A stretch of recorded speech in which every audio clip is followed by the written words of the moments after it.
Stepping off the porch stoop. Here we are, guys. Stepped off the porch stoop.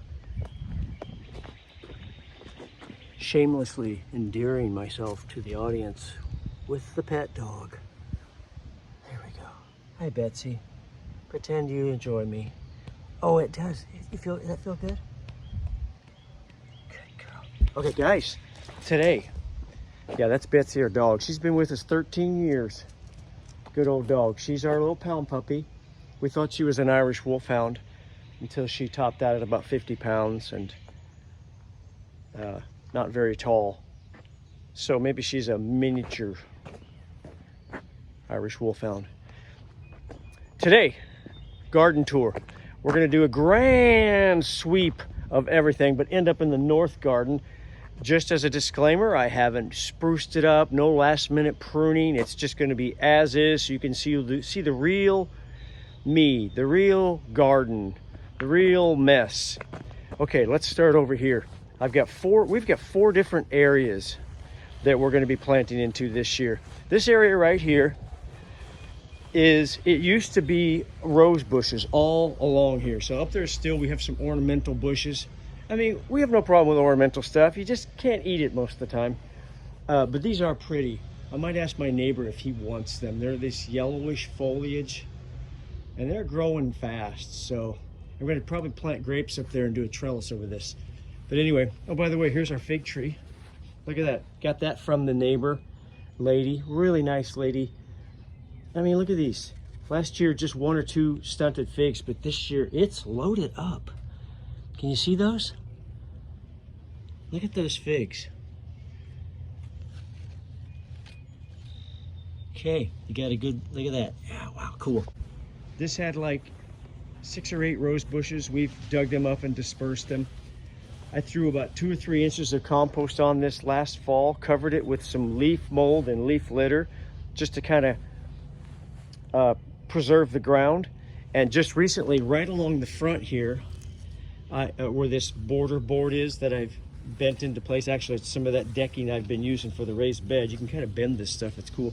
I have planted by seed some cucumber to trail down this wall, and as well some summer squash along the front of this. But the rest of this is all going to be tomatoes. If my tomatoes ever decide to grow more than 3 inches tall. I have a volunteer right there. That's my best looking tomato right there. Can you see that? This guy right here. I mean, that's a good looking tomato. Mine don't look like that. I know, 8 o'clock tomato talk. Yeah. So I'm hoping to get about 15 plants in here. This is about 20, let me walk it off. 6, 5, about 25 feet. Let's say a dozen plants, maybe a little more packed in here. Hopefully not too close. So there's the north, not the north. This is the bed that's south of the house, facing on the east side most of all. So this, we'll call this the east garden. Over here is some wood chip area. We had wood chips dumped here, and I brought them over here, dumped on the property that is, and I brought them over here, some of them over here, and planted them in this area. This is kind of a pie-shaped area. I'll back up a little bit. So you can see it's a little wider, if you can kind of see, and then it gets thinner as you go up towards the top of the path and the driveway. So pie-shaped, sort of pie-shaped. And in the middle, you can see I've got 3 dark circles of dirt. This is Long Island cheese pumpkin, and I believe this is crimson sweet watermelon. And then 2 or 3 feet away from that, I have more Long Island cheese. Ooh, look at that giant mosquito eater, epic. As a last, an afterthought, I put some more, I think, crimson sweet watermelon. So yeah, watermelon and pumpkin in the middle. They'll sprawl. East garden, tomatoes, and some squash trailing over the cliff there, over the wall. In here, vining stuff in the middle, big things like pumpkin and watermelon. I'm just gonna let them sprawl all over the path. I've had pumpkins grow out into the lawn before and set their roots down in the lawn if the soil was rich enough and moist enough, and just keep on going. Let's go over here where the raised beds are. So you can see now, I've just taken a couple steps away. Right here is the pie-shaped area. So over there, we've got the wall area down yonder, the east garden. And we have this one here. And by the way, there's a big old slowly dying elm tree right here that does give some shade, a little bit of a concern, and the root system is a concern too, but we've dug a lot of the roots out. The wood chips have definitely enriched this soil. Great fungal activity down here. The east garden, the pie-shaped area, is area number 2 we're planting into. Number 3 is going to be our main garden area, and this has got right now 6 raised beds in it. This I've got 2 kinds of cantaloupe in, a French cantaloupe called Charentais, I think. I'm gonna say it the American way, Charentais, CH. And on this side I've got Eden's Gem, also known as Rocky Ford, a nice green fleshed cantaloupe looking one. The French one is a very old variety, obviously from France, and very soft, very tricky to pick at the right time, but should grow pretty good. And on this 5x3 raised bed, I have planted a little bit of squash in the ends of squash or melon. I don't remember which when they come up, I'll find out by the foliage. In each of these 5x3. So you can see I've pushed back the leaf mold. And on this corner, I've pushed back the leaf mold. And as well on this third 5x3, I've pushed back some of the leaf mold and planted some more pumpkins or some more squash or melon in there. Didn't mark them, gonna have to find out what they are when they grow. Here I've got 2 transplants that were growing way over in the walled garden over there, the east garden. I believe they are butternut squash from the compost. The plants kind of have that kind of characteristic. They're starting to vine already. And so they got a jump start. So I just moved them from there on the east garden to one of these raised beds. So yeah, these 3 raised beds, besides these marigolds, an overwintered pepper that I've potted back up. I think that's a King of the North red pepper. The volunteer squash, it's pretty much empty. There's the few marigolds right there. You can kind of see them in there. It's empty right now, but in the next couple, 3 weeks, things will really start popping over here. The rest of this will be either peppers, tomatoes. I'm gonna just scatter tomatoes all around. I took that cue from James Prigioni, the gardening channel. He does a great job of just making this wonderful hodgepodge of a permaculture forest. He calls it a food forest. And I just love that idea, kind of picking a tomato here. There might be 3 more over there. There might be 10 more all amassed over there on the east side of the east garden. But then the rest scattered because I've got 50 some tomatoes to put out. There it is. There's six raised beds there. Obviously this is the original 5x3, so it's got the most stuff growing in it. Here's a couple mints, by the way. I overwintered these. These are doing really good. Can't remember if it was spearmint or peppermint. I think it's spearmint. All the stuff in this 5x3, this was the original Start Small, Think Big bed I'm standing right in front of. See it behind me there, loaded with stuff. You can see on that side, you've got carrots going to seed. I left them. When they overwinter and you protect them enough, I'm finding in this climate, I could get them to do it in the same season in California if I planted them early enough in the spring, and then they started to do this process in late fall. Here, it looks like they have to overwinter. If you protect them, they come back and they make these wonderful, they're in the umbelliflor family, and look at these wonderful, I mean,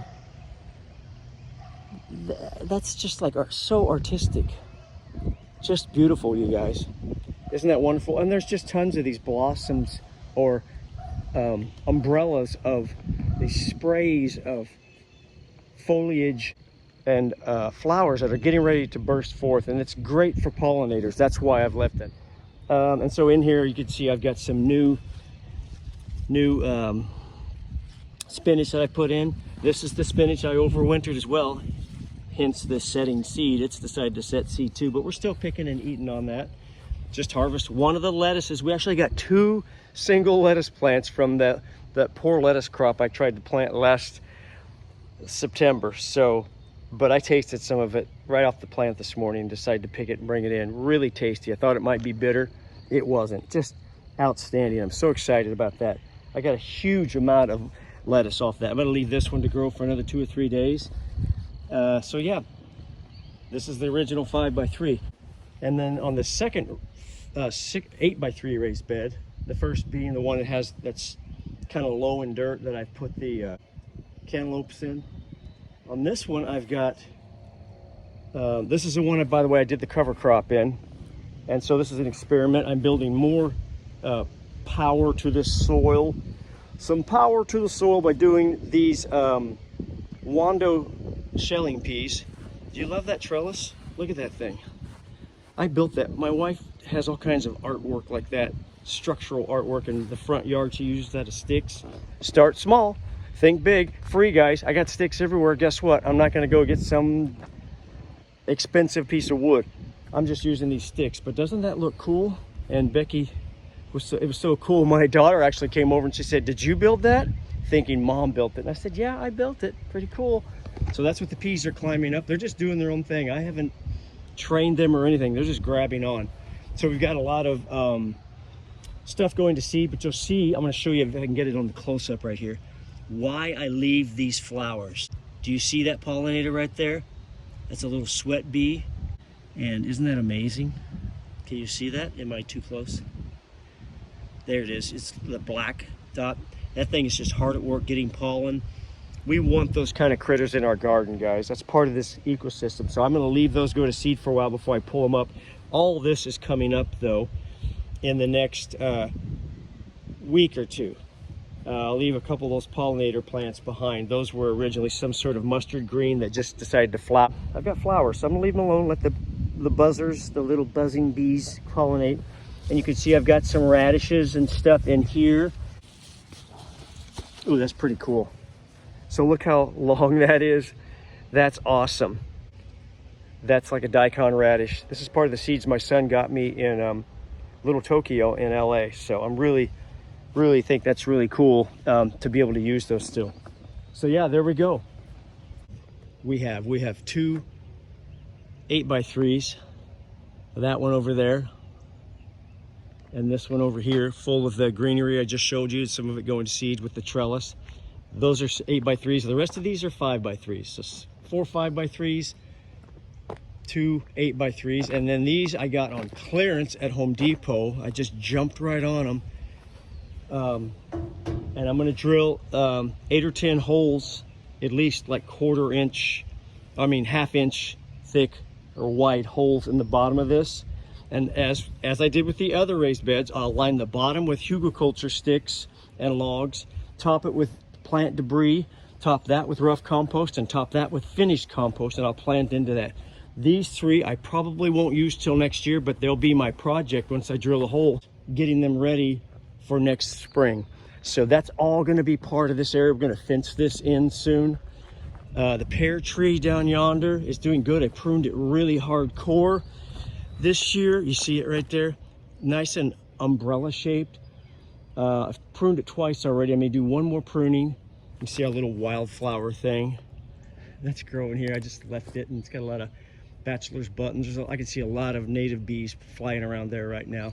That's what we want. That's part of permaculture. We're working with nature, not against it, not forcing it, not strong arming it, not wrestling it, not pinning it, not beating it up. We have to work with this wonderful system the Creator created. And that's fun that way. It's exciting. So there's this section. So yeah, east wall garden, pie-shaped area, the raised bed area. It's grown quite a bit since that lone 5x3. And now we're going to finish off on the north garden. In the north garden, it's a hot dog diggity north garden. All right, so let's see if I can get a shot of this. Just like I said, I've just done my regular maintenance. I didn't come in, spruce it up. Yeah, what you see is what you get. So there it is. We've got it fenced. This is the original garden we put in last year, the first one we did. So we'll start down this side and just go up down the other. So look, the dahlias are coming back. I got some weeds here we got to get rid of.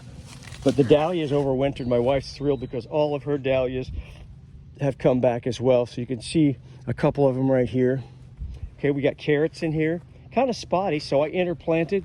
That's the beauty of permaculture. If it all doesn't work out and your perfect rows don't all germinate, fill it in with something else. And that's what I did. The carrots started growing a little spotty though, so I put baby beets in there, or beets in there. They're babies right now. There's a few radishes over there which didn't do much. Here's garlic next to this that overwintered. I just left it. So each of the little clove sections make their own, try to make their own little bulb. This will be more like a what they call a spring garlic, or garlic we can just cut fresh, sort of like a green onion would be in the onion world. So yeah, so let's keep moving on.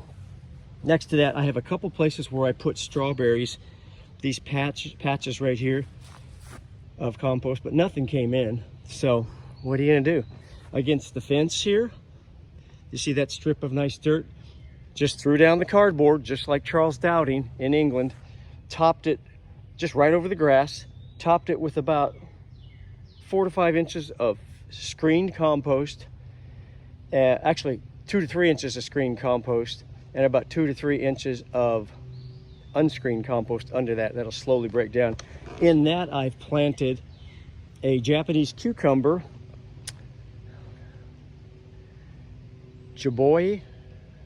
That's not right. Anyway, that's some of the seeds as well I got from my son when he went to visit Little Tokyo in LA, and I hadn't planted these yet. So they're a Japanese style cucumber. A lot of the English gardeners have adopted the Asian cucumbers. They're long and straight, quite burpless, very sweet in general. That's what's growing on that strip there. So between that and where the strawberries were supposed to come up, by the way, some tiny marigolds. You see little patches of marigold in there, little green spots. That's marigold I grew from seed. In between these two areas though, I have some blueberries. So they're doing pretty good. You guys know my blueberries took a hit. I let them die. So there's 3 blueberries right there. 3 blueberry plants. Blueberry. Next to that, I have a TP, good old-fashioned TP with either Kentucky Wonder pole beans. I was kind of short on seeds, so I just used what I had left. Or rattlesnake beans. And rattlesnake beans are a nice kind of flat-potted bean, and they've got a little bit of green, they're green background with a little bit of purplish veining, kind of stripes, if you will, running up and down the bean. Very cool. That goes away when you cook them, but still when you pick them fresh, it's an outstanding tasting bean and looking as well. So 2 kinds of beans in there, Kentucky Wonder and rattlesnake. There's an overwintered pepper, stuck it in the pot. It's still deciding whether, after all the trouble and the pampering I gave it, whether it's going to produce or not. Come on. Anyway, move that bucket. Here we have fennel. All this fennel overwintered, just like the carrots. Another umbelliflor. I don't believe it's in the, no, it's not. It's not in the carrot family. I don't think it is. Correct me in the comments if it is in the carrot family. Thanks. Okay, next to that, kind of just a little weed patch I got to get going on. There's some cilantro right there.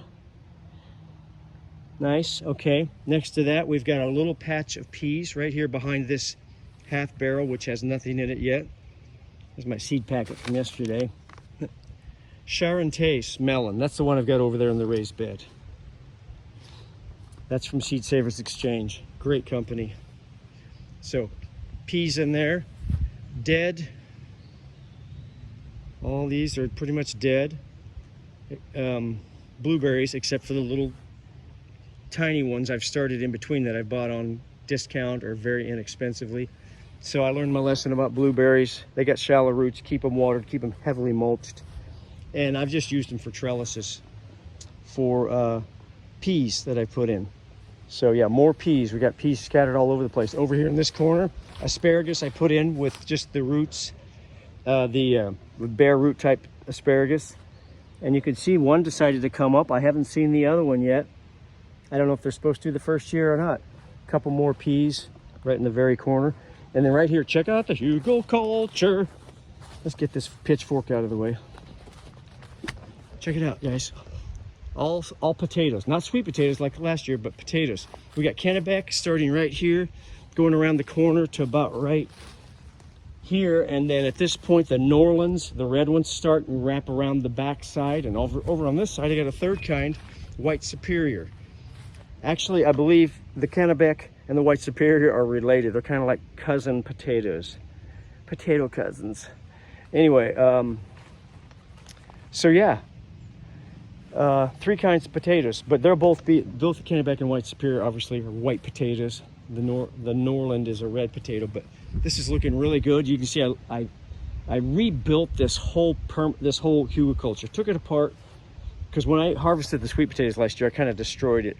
I harvested them with my grandson Jones, and we had a fun time. We just let the dirt kind of fly, and we exposed the logs that were under it, because just like the raised beds, this is more of a true hugelkultur though.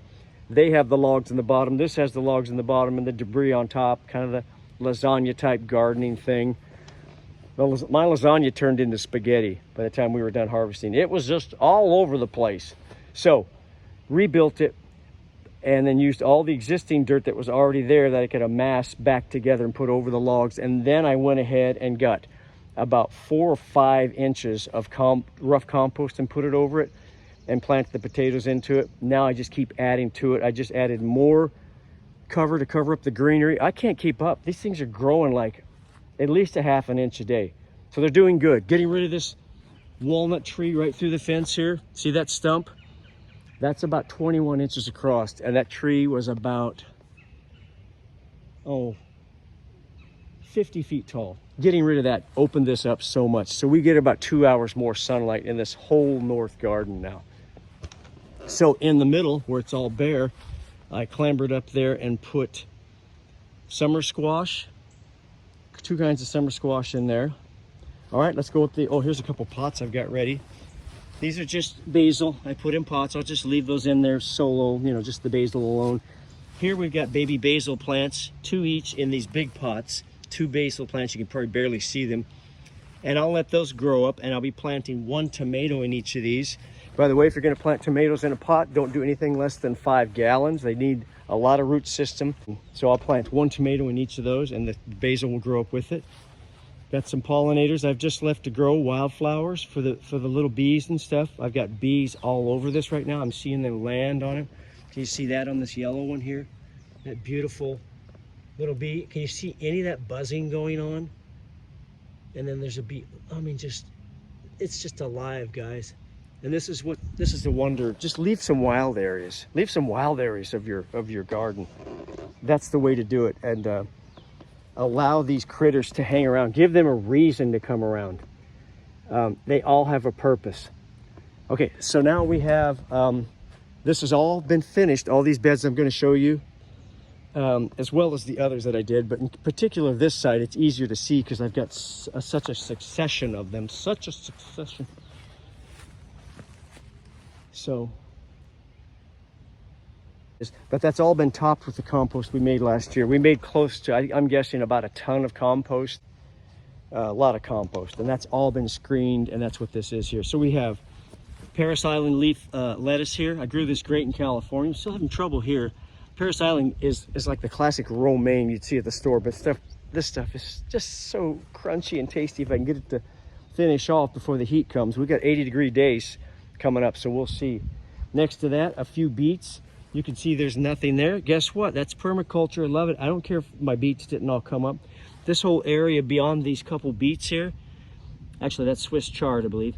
Beyond the Swiss chard is all bush beans. So that'll be coming up soon. And my carrots were real spotty.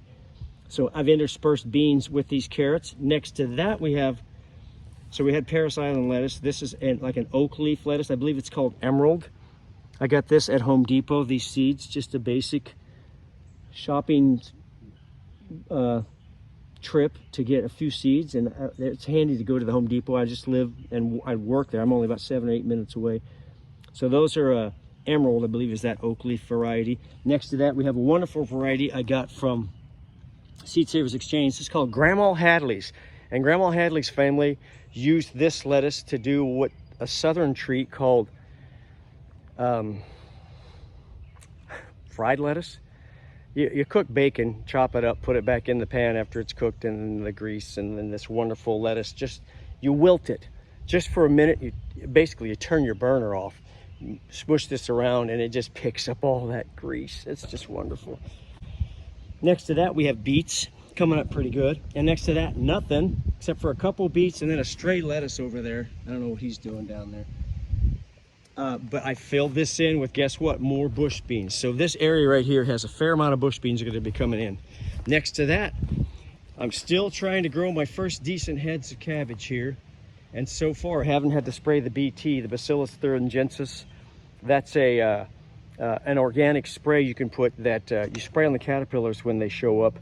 They eat and continue to eat for a day or so and ingest that stuff, that BT. And then they quit eating, so they die. Oh, sorry, I didn't mean to laugh about that, but I got a couple cilantro that we're picking on.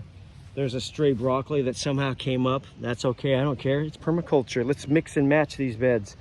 Big cilantro right there. That lime green one is a wonderful head of Chinese cabbage or Chinese green. We pick it and eat it fresh in salads. We'll be doing that today. I picked one already. All right, and then behind that, by the way, all snap peas. And so these aren't the pod peas like the Wandos, like over on the 5x3. These we can eat the pod and all. But they're growing really good on that trellis, guys. All right, next to that, I've left these mustard greens to go to flower because I just didn't get to picking them in time, but they started to bolt, and I thought, I'm gonna leave them. Great pollinator once again, beautiful in the garden.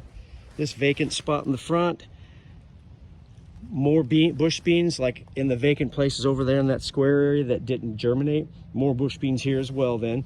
A couple broccoli next to that, some bull's blood beet growing in there, and some Japanese greens over here. So these are great, guys.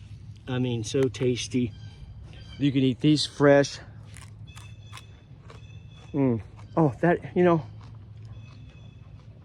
let's just dwell on that. The garden is a wonderful place. The garden is a wonderful place. But yeah, this is so good.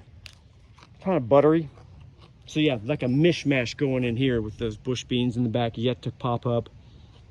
A little broccoli, a little bull's blood beets, some mustard green that went to seed, and then some mustard green that we got to pick on before it goes to seed.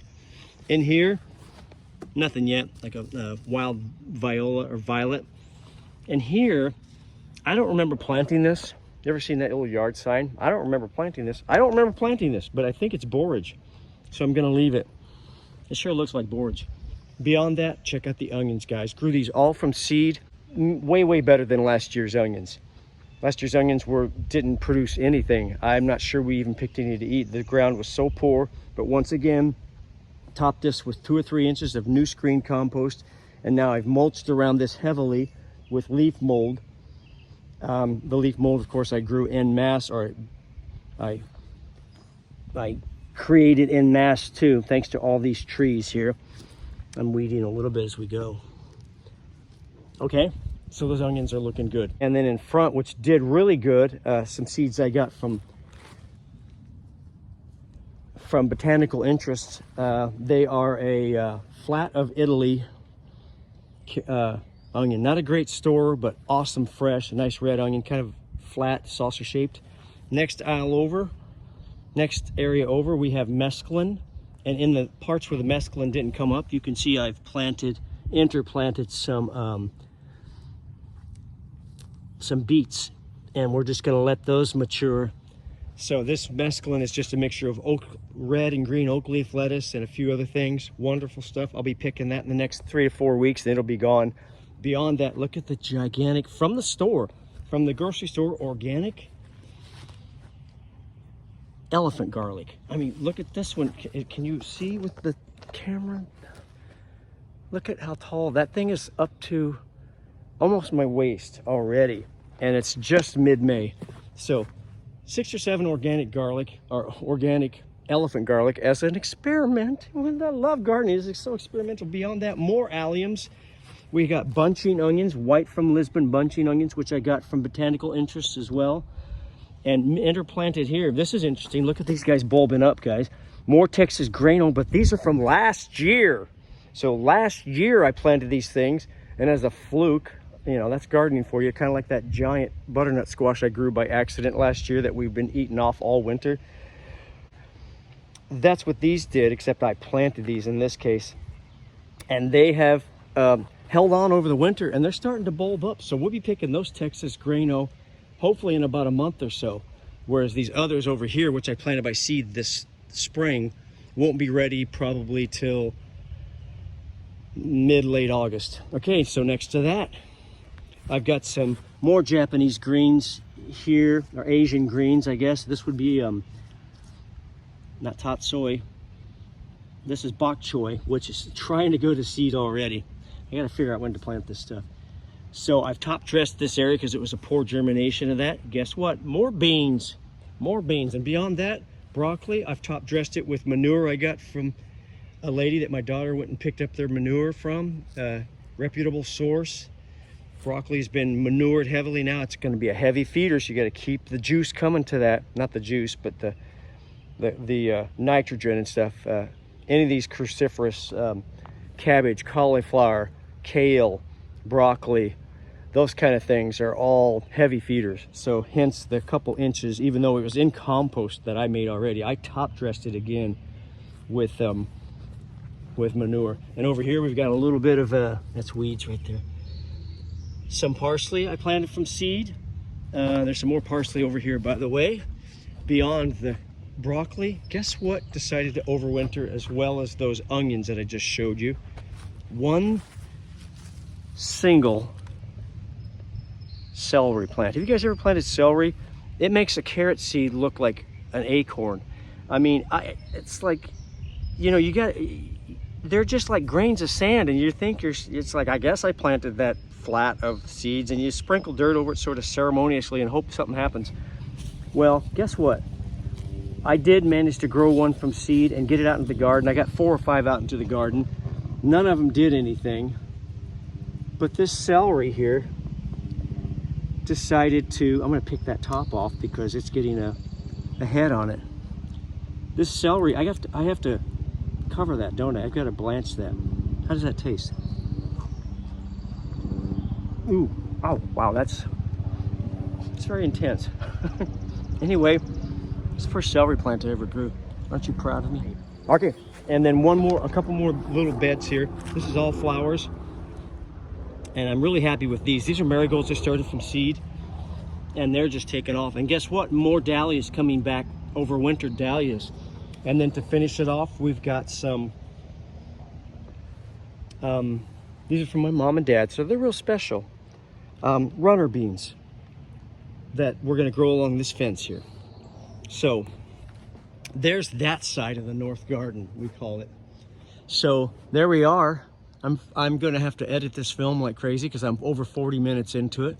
There it is, guys. Thanks for joining in to 8 o'clock Tomato Talk. Please like and subscribe. We didn't get to 500 subscribers by my 62nd birthday. My birthday was yesterday.